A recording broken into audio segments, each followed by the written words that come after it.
Alright, we are definitely speeding this one up. It was almost a 40-minute run. And let's face it, you'll figure out everything that's going on here in less than 40 minutes. This was a really nice start. Krile gets to go first, so we get to put the Imperil Enchant into position, which allows Eald'Narche to hit pretty hard. B has not had its turn yet, so they are not knocking us back after every turn. And there goes B. I plan to use 2 skills with Eald'Narche before phase shifting. Eald'Narche will not use Terror when he phase shifts because he doesn't have any Ingots right now.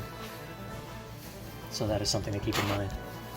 Eald'Narche plays a little bit different when he has at least 2 Ingots in order to... because that will allow phase shift to use Terror. With Aerith, we'll start with Prayer of the Cetra, and then we will use Seal Evil. Aerith has 1 ingot and does not start with the Prayer of the Cetra buff, and that adds a good amount of attack. So that's why we want that up there. We're going to phase shift with Eald'Narche now that we have used a few skills. We'll exceed Lance Plus in order to apply Warp, the Warp debuff, and get a free C65. Eald'Narche does quite well here. I highly recommend him for everyone. I always recommend Eald'Narche, but here especially. Oh, I guess one thing I should mention is how I'm taking care of the orb, shouldn't I? I have a Porum Refined Sphere on Krile, so that way anytime Krile applies a buff, which is quite often, then for the next 6 turns, her or Aerith or Eald'Narche or any allies will have HP regen. There's Eald'Narche's 137 HP regen. I think it's 1% of max brave, which is so low, it might as well not exist at all, but hey, it's triggering the orb, so that's kind of nice. And it happens all the time, so it allows me to basically ignore the orb for this. And not gonna lie, I kind of forgot it was there until it disappeared. And so now we're doing the Eald'Narche thing. Omega Javelin to apply 4 turns of Warp instead of the typical 2 before Eald'Narche's C65 wears off. And I guess I can talk about the calls too. I brought Onion Knight Call on Eald'Narche in order to get an extra free turn of the C65. Spoiler alert, it won't work. I'm not sure if it's a bug. I'm pretty sure it's a bug. We're checking to check debuffs here. That'll happen a lot. Eald'Narche, as you can tell, is hitting quite hard, by the way. These things don't really have a lot of defense or brave damage reduction yet.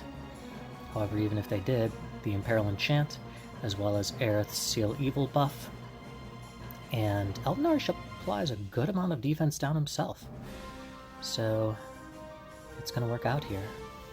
As long of a run as this was, it didn't actually get that high in turns, which is interesting. And I will also say this is an extremely effective team for this, and the reason I know is because I made mistakes. So rather than this being big brain plays, these will be big mistake plays that won't matter because this team is so effective. Look at that, Eald'Narche just went from 0 brave to almost 50,000. Thanks to all the battery that's going on. And still hitting quite hard, but yeah, I guess we haven't hit the 79% threshold yet. For some strange reason, in the Lufenia fight, they don't seem to increase their defense or their brave damage reduction by much when going into their shell. In fact, I can't really tell if there's much of a difference of them being in their shell in the first place, other than the fact that it just kind of batteries them. The same cannot be said for Chaos, but that kind of seems to be the case here.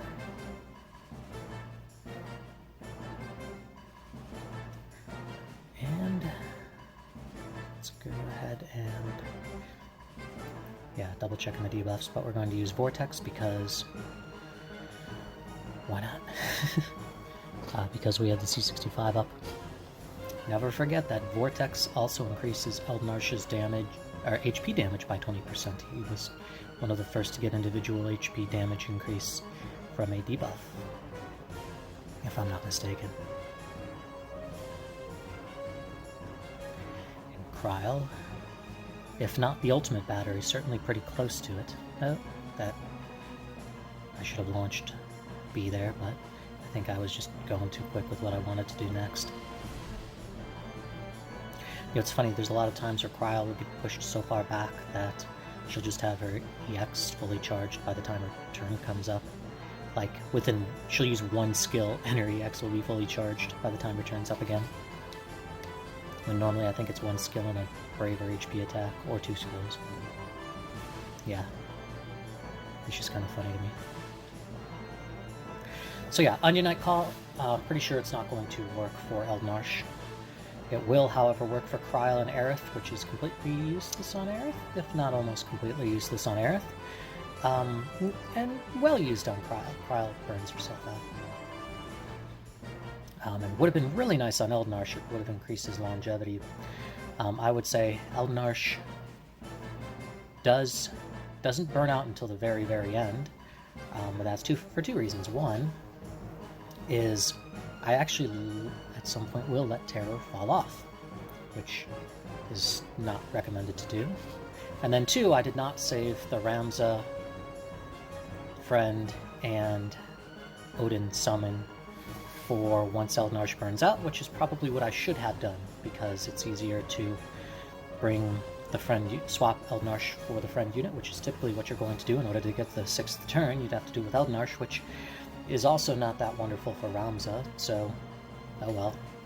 But these snails can be launched, so Ramza still kicks a lot of butt in here. Anyways, so I don't bring Ramza in at the right time, and Terror will fall off and they'll get some turns, and I'll be able to get it back on eventually. Luckily, these snails aren't that dangerous, especially with Eald'Narche's warp debuff. That allows Eald'Narche to Brave Shave them down in case they get 2 turns in a row, which is typically going to be the only way they're going to hurt you. So the warp debuff saves us a lot from that, because there's a lot of knockback in here, obviously, on their side. So yeah, so here's Sword and Sorcery. Eald'Narche will get knocked back a turn. So here comes Aerith, checking the debuffs, because I have to be careful of that Ice Resist pushing off the Lightning Resist. I do not want Lightning Resist to fall off, and if I do, I need to attack the other one until I can get Lightning Resist reapplied, the Lightning Resist down reapplied to the correct one. Squall not hitting very hard here, or as hard as I expected, I should say, still hitting pretty hard. Did Seal Evil fall off? I can't tell, it's going so bloody fast. Yeah, I think Seal Evil fell off. So I was like, whoops, that's a waste. One thing that's nice about Squall, though, is Squall Call will do some good damage without messing up your debuffs. So less debuff management to have to worry about. But as you saw, where I was originally going with this is Eald'Narche did not get a free C65 there. For whatever reason. Maybe it's a bug on this stage. I'm pretty sure I used to get free C65s from that, so maybe that wasn't supposed to happen, I don't know. Or let me rephrase that. I'm pretty sure I used to get free ability uses from the person who did the call. And by the way, I believe Lightning Resist down is not on A at the moment, so I need to target B with Eald'Narche because they double resist ranged damage, if I'm not mistaken. We're going to reapply Warp there, so we don't have to worry about not getting a Warp on A. I'll probably Ray of Hope here, yep. So there's a Ray of Hope. And then I will quick dual cast, or whatever it's called, with Krile. Krile's Lightning Enchant is getting close to wearing off, so I have to be careful about that.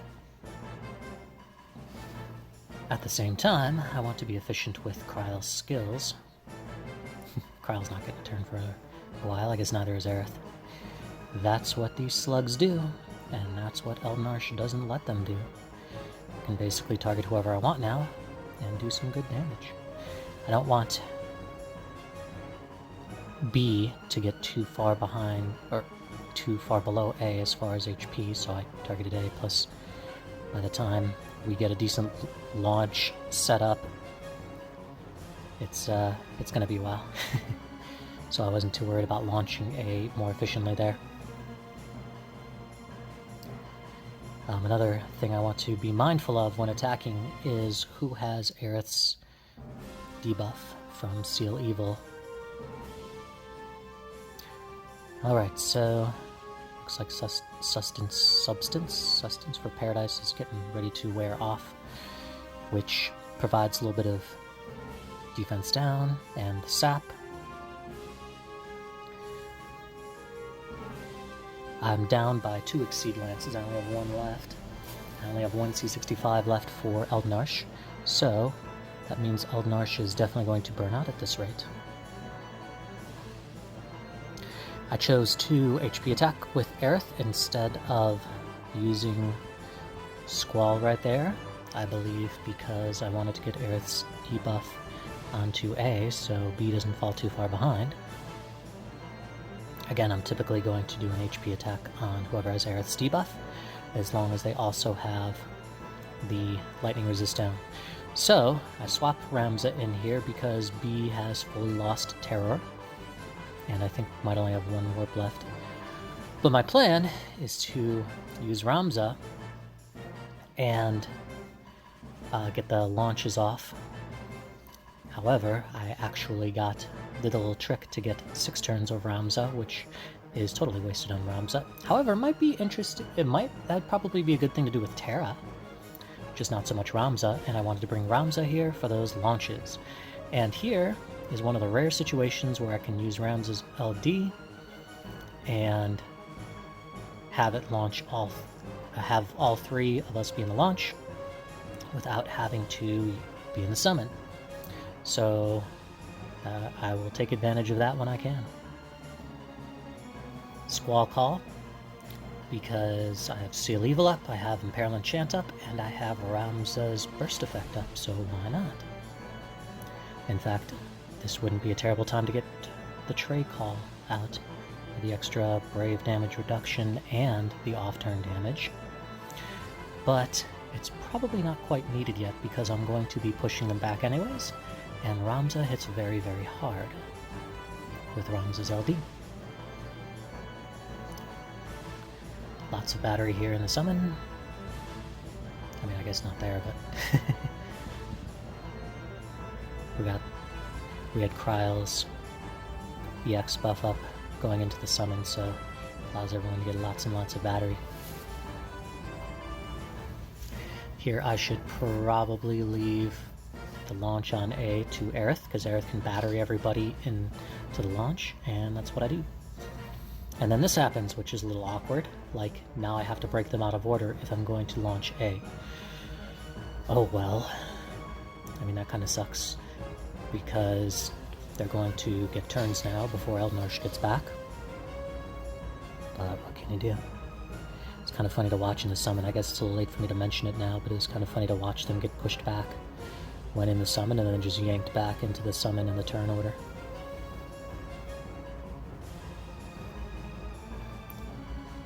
Quick dual cast is up. I opt to Ray of Hope to battery everyone, and then Aerith is going to launch A. So that way we get a better launch. Unfortunately, Ramza does not get to be in the launch. We are way ahead of the turn count. The turn count is 75 turns, so 35 would have been the halfway point, and they are way below 50% HP. Had a good run with Ramza, but I need to get Eald'Narche back. Luckily, Krile's cleansing ability eventually applies a paralyze, so that will help to manage them.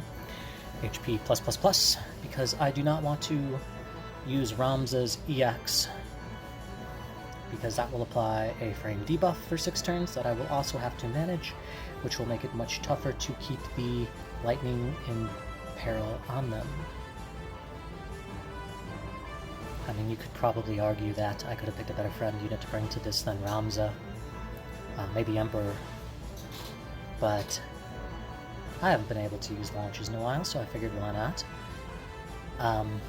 And Ramza's still fantastic, even if Ramza's extra turn trick with Eald'Narche isn't that great for Ramza. And there's a shout, which is what I should have done in the first place because it's high turn rate. Certainly much higher turn rate than HP plus, and easier for me to say without tripping over my words.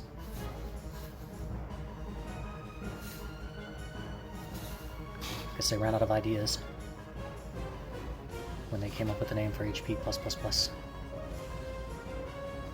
HP better. And HP better.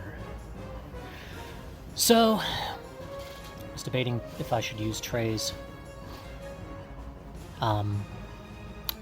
C65 there, his dynamite arrows, but I was like, Ramza's burst effect had worn off. They don't have that many debuffs on them. Probably not the best time to get the most amount of damage out of that. So, clearly the enemy is now at that point that I mentioned earlier, where Terror has worn off. Man, we're still hitting really hard with Eald'Narche. That's fantastic. Anyways, Terror has worn off. Vortex Plus was not ready, so I have to charge it up quickly. That last turn of Exceed Lance allowed it to happen. We used our free C65, and now they have Terror again.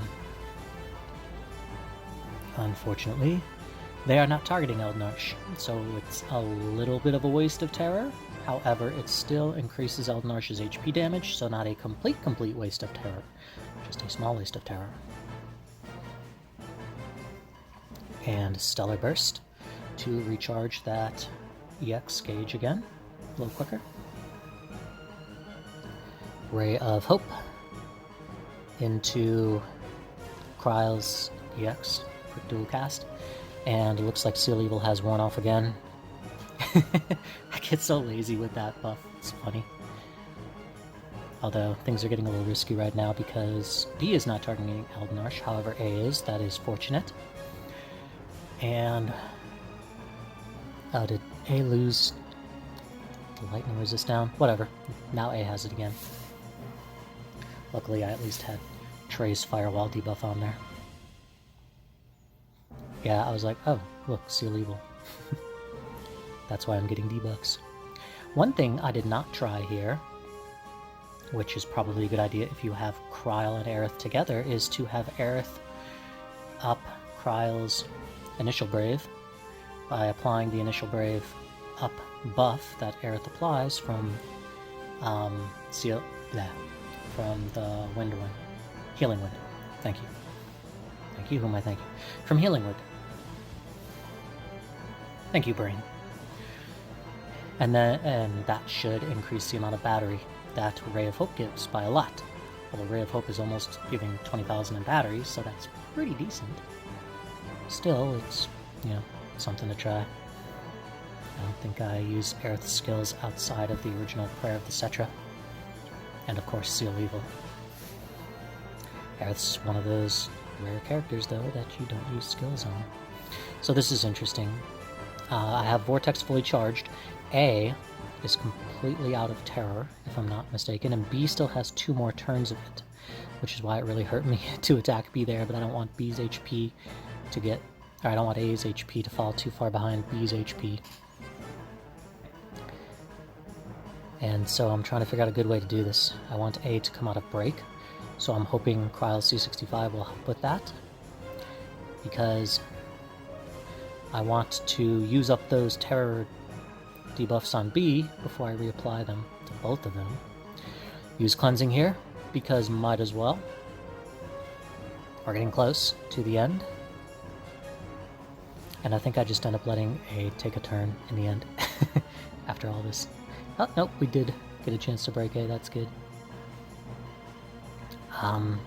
They, however, are about to get paralyzed, so it's like, how do I go about you doing this the right way?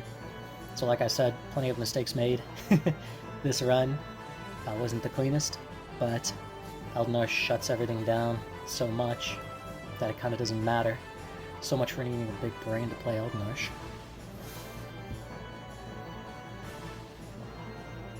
Do you want to be lazy? Play Eald'Narche. Said nobody ever. So, this last bit of HP to bring them down by is quite the crawl. They're getting pretty tough here, and Eald'Narche is burning out. So there goes the last C65 for Eald'Narche. We need to get them taken out pretty soon. Interestingly enough, we are doing really, really well on the turn count, which is quite unusual for a budget team, or at least an ingot budget team. Yeah, I'd call this a budget team. So that's kind of nice. I bet Realm would do very well here. I'm sure there's going to be plenty of Realm runs because people love Realm. I would totally use Realm. I just haven't felt the need to, considering everybody else is using Realm, and Realm is not at a point where Realm can be used with less than 3 ingots or 2 ingots, or yeah, I wouldn't run Realm as a budget unit until Realm gets an LD, which who knows when that's going to happen. I bet not even Square X Joshua knows when that's going to happen. So, let's see. What else is there to talk about that hasn't been said? It's getting kind of close. I want to save that last Omega Javelin for when I need to reapply warps. So they're going to get some turns again without terror. I think A is whatever. Luckily, warp has been doing its job and preventing them from getting a strong brave attack that breaks or just gives them a ton of brave, and then getting a second turn to HP attack right afterwards. I think this was actually my initial clear. It wasn't quite my initial run of this. I think I tried 1 or 2. No, this is my second run of this. So yeah, this is a really effective team if anybody's having trouble with this and doesn't want to pull for anything. Although, is there anybody who didn't pull for Terra? I don't know. Bring the Eald'Narche Krile team. You could probably swap Aerith out for Sarah. Yeah, especially if you're giving Krile Porum's Sphere or Refined Sphere. Porum's Refined Sphere just came out too, so you should have at least one of it if you completed the events that were going on to get the extra armor ingots. And now we apply the final Vortex Plus, and they're basically dead. I mean, at this point, I'm not worried anymore. If they were going to get a turn and destroy me, it would have happened by now. I just have to make sure I destroy them, or not destroy them, that I guess destroy, I don't know, I kill them, that I take them out close enough together, because they do enrage. Luckily, they do not cleanse when they enrage. That's a nice change from a lot of recent bosses. So as long as terror is on them, it shouldn't matter. But yeah, we're basically at the end here. Eald'Narche can take out A, which I might as well have done. However, I'll get a nice free turn from A, so how about that?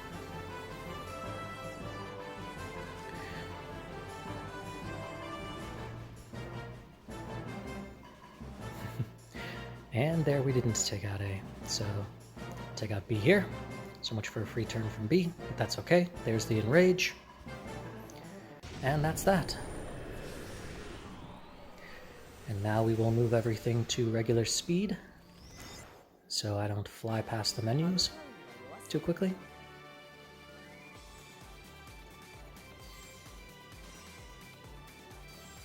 Yeah, not an initial run, an initial clear. I think I only ran this one other time though. I had good luck with this team. Or maybe not good luck, but it worked out. It wasn't one of those teams where it was like, I have to run this 10 times, and it just barely won it. Like some of my budget teams.